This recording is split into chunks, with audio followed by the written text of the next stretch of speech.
በብሪታንያ የተወሰደው እርምጃ በዩክሬን ጦርነት ውስጥ አዲስ ምዕራፍ የከፈተ የጂኦፖለቲካና የፋይናንስ ስትራቴጂ ማሳያ ነው።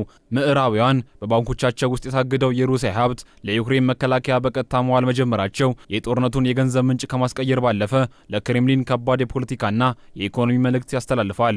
ብሪታንያ ለኬፍ የሰጠችው የ2.26 ቢሊዮን ፓውንድ ብድር በቁጥጥር ስር ከዋለው የሩሲያ ሀብት በሚገኝ ወለድና ትርፍ ለመሸፈን መወሰኗ የሞስኮ የራሷ ገንዘብ ራሷኑ መልሶ የሚያጠቃበትን አስገራሚ ቀመር ፈጥሯል። የዚህ በጀት አወሳሰድ በጦር ሜዳው ላይ የሚያመጣው ተጽዕኖ የጎላ ነው።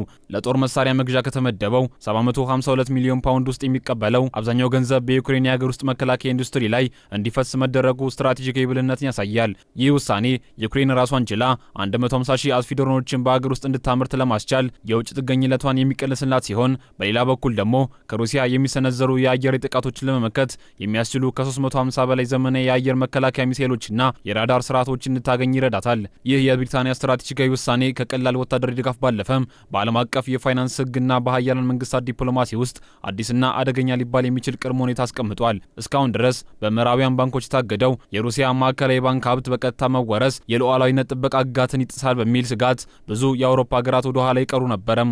ይሁን እንጂ የለንደን መንግስት ዋናውን የገንዘብ ይዞታ ሳይነካ ከሀብቱ የሚገኘውን ትርፍና ወለድ ለብድር ዋስትና መጠቀም መቻሉ ዓለም አቀፍ የባንክ ስርዓትን ሳይንድ ጠላትን ማዳከም የሚቻልበትን የረቀቀ የህግ መንገድ ከፍቷል። ይህ አካሄድ በተለይ በዩክሬን የሀገር ውስጥ ኢንዱስትሪ ላይ ኢንቨስት ለማድረግ መመረጡ የጦርነቱን የረጅም ጊዜ መልክ ይቀይረዋል። ኪየቭ ከምዕራባውያን ሀገራት የሚላኩላትን የጦር መሳሪያዎች በየምክር ቤቶቹ የፖለቲካ ውዝግብና የቢሮክራሲ ሰንሰለት ምክንያት ሲዘገዩባት በተደጋጋሚ ተስተውሏል። አሁን ግን ይህ የሩሲያ ወለድ በቀጥታ ወደ ዩክሬን የጦር ፋብሪካዎች እንዲፈስ መደረጉ የኪየቭን ወታደራዊ አቅርቦት ከምዕራባውያን የፖለቲካ መዋዥቅ ነጻ ያደርገዋል። 150 ሺህ ድሮኖችን በአገር ውስጥ የማምረት አቅም መፍጠሩ ዩክሬንን በቴክኖሎጂ የምትመራ ፈጣንና ገዢ የሆነች የድሮን ኃይል እንድትሆን ከማስቻሉም በላይ የሀገሪቱን የወደመ ኢኮኖሚ በጦርነት መከላከያ ዘርፍ በኩል መልሶ የማንሰራራት እድልን ይሰጣታል። በሌላ በኩል ይህ እርምጃ በክሬምሊን ላይ ከፍተኛ የስለልቦናና የስትራቴጂን ኪሳራ ያስከትላል። የሩሲያ ፕሬዝዳንት ቭላዲሚር ፑቲን ምዕራባውያን በዩክሬን ድጋፍ ላይ ይዝላሉ በሚል ስሌት የረጅም ጊዜ የድካም ጦርነት ለመግጠም አቅደው የነበረ ቢሆንም ይህ አዲስ የፋይናንስ ቀመር ግን ያንን ተስፋ ያደበዝዘዋል።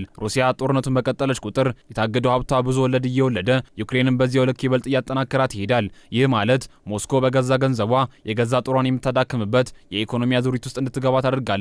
ለኪየቭ የሚሰጡ ከ350 በላይ ዘመናዊ የአየር መከላከያ ሚሳኤሎችና የራዳር ስርዓቶችም የዚህ ስትራቴጂ ማሟያ ናቸው። ድሮኖቹ በሩሲያ የጦር ግንባርና የኢኮኖሚ ተቋማት ላይ ጥቃት ለመሰንዘር ሲያገለግሉ፣ የአየር መከላከያ ስርዓቶቹ ደግሞ የዩክሬንን ከተሞችና የኃይል ማመንጫዎችን ከሞስኮ የአጸፋ የበቀል ናዳ ይከላከላሉ። ይህ ሚዛን ዩክሬን ሙሉ በሙሉ ወደ መከላከያ መስመር ከመሸሽ ወጥታ የጦርነቱን አቅጣጫ ወደ ፈለገችው ስትራቴጂካዊ ግብ እንድታዞር ሰፊ የመንቀሳቀስ እድልን ይሰጣታል። ይህ የፋይናንስ ስትራቴጂ በረጅም ጊዜ ሂደት ውስጥ በዓለም አቀፍ ደረጃ ሊያስከተል የሚችለው ሌላው ትልቅ ተጽዕኖ ነው።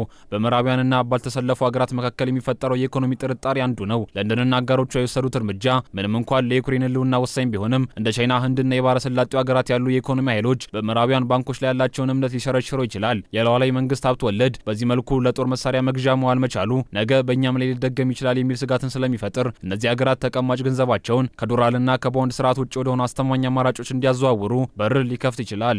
ይሁን እንጂ በወቅታዊ የጦር ሜዳ እውነታ ላይ ይህ ውሳኔ የኃይል ሚዛኑን በከፍተኛ ደረጃ ወደ ዩክሬን ያዘነብለዋል። የተመደበው በጀት ለድሮን ማምረቻ መዋሉ የጦርነቱን ተፈጥሮ ወደ ዲጂታልና አርቲፊሻል ኢንተለጀንስ ወደሚመራ የቴክኖሎጂ ድጋፍ ያሸጋግረዋል። ዩክሬን በሀገር ውስጥ የምታመርታቸው 150 ሺህ ድሮኖች እጅግ ርካሽ ነገር ግን ከፍተኛ ውድመት የሚያስከትሉ በመሆናቸው ሩሲያ በቢሊዮኖች የሚቆጠር ዶላር አውጥታ ለምታመርታቸው ታንኮችና ከባባድ መሳሪያዎች አስፈሪ ጠላት ይሆናሉ።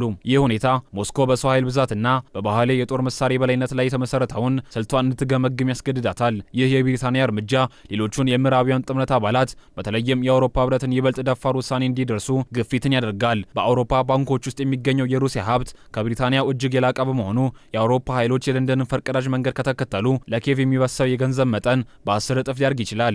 ይህ ከሆነ ደግሞ የዩክሬን መከላከያ ኢንዱስትሪ በአውሮፓ ሀገር ውስጥ ትልቅ ስፍራን የሚይዝ ከመሆኑም በላይ ጦርነቱ በሩሲያ የፋይናንስ ደም ስር ላይ የሚኖረው የደም መፋሰስ በቀላሉ ሊገታ የማይችል የረጅም ጊዜ ስትራቴጂካዊ ወጥመድ ሆኖ ይቀጥላል። የዚህ አይነቱ የተራቀቀ የፋይናንስ ስትራቴጂ ወደፊት የሚመጣው ሌላው ትልቅ ለውጥ በምዕራባውያን መከላከያ ኢንዱስትሪና በዩክሬን የቴክኖሎጂ ዘርፍ መካከል የሚፈጠረውን ጥልቅ ውህደት ነው። ብሪታንያና አጋሮቿ የሩሲያን የሀብት ወለድ በቀጥታ ለዩክሬን የሀገር ውስጥ ፋብሪካዎች በመስጠታቸው የኪየቭ የጦር መሳሪያ መሐንዲሶች በዓለም ላይ ፈጣኑ የፈጠራና የሙከራ ላቦራቶሪ ባለቤት አድርገዋቸዋል። የዩክሬን ኢድሮን አምራቾች በጦር ሜዳው ላይ ከሚገጥማቸው ተጨባጭ ፈተና በመነሳት መሳሪያዎቻቸውን በየሳምንቱ የማሻሻል እድል አላቸው። ይህ ደግሞ በቢሮክራሲ ለተተበተቡ ትልልቅ የምዕራባውያን የጦር መሳሪያ ኩባንያዎች እንኳን የማይታሰብ ፈጣን እድገት ነው። ይህ የፋይናንስ ፍሰት በሩሲያ ውስጥ ሊፈጠር የሚችለውን የውስጥ ፖለቲካ ውጥረትንም ችላ ሊባል አይችልም።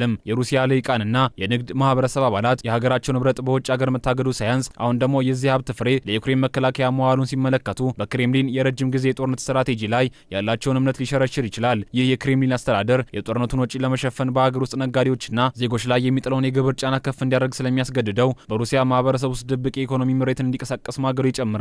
በመጨረሻም ይህ የብሪታንያ እርምጃ የ21ኛው ክፍለ ዘመን ጦርነቶች በወታደራዊ ኃይል ብቻ ሳይሆን በፋይናንስና በህግ የበላይነት ሽሚያ ጭምር የሚወሰኑ መሆናቸውን በግልጽ አሳይቷል። የሩሲያ ሀብት ዩክሬንን ለረጅም ጊዜ ለማስታጠቅ ዋስትና ሆኖ መቅረቡ ለኪየቭ አጋሮች አዲስ የመተንፈሻ ቀዳዳ የሰጠ ውሳኔ ነው። ይህ አካሄድ በምዕራባውያን ሀገራት ውስጥ በየምርጫው ወቅት የሚቀያየሩ መሪዎች ለዩክሬን የሚሰጡት ድጋፍ ለማቋረጥ ወይም ለመቀነስ ቢያስቡ እንኳን የጦርነቱ የገንዘብ ምንጭ ራሱን ችሎ እንዲቀጥል የሚያስችል የረጅም ጊዜ የኢኮኖሚ ምሽግ ሆኖ ያገለግላል።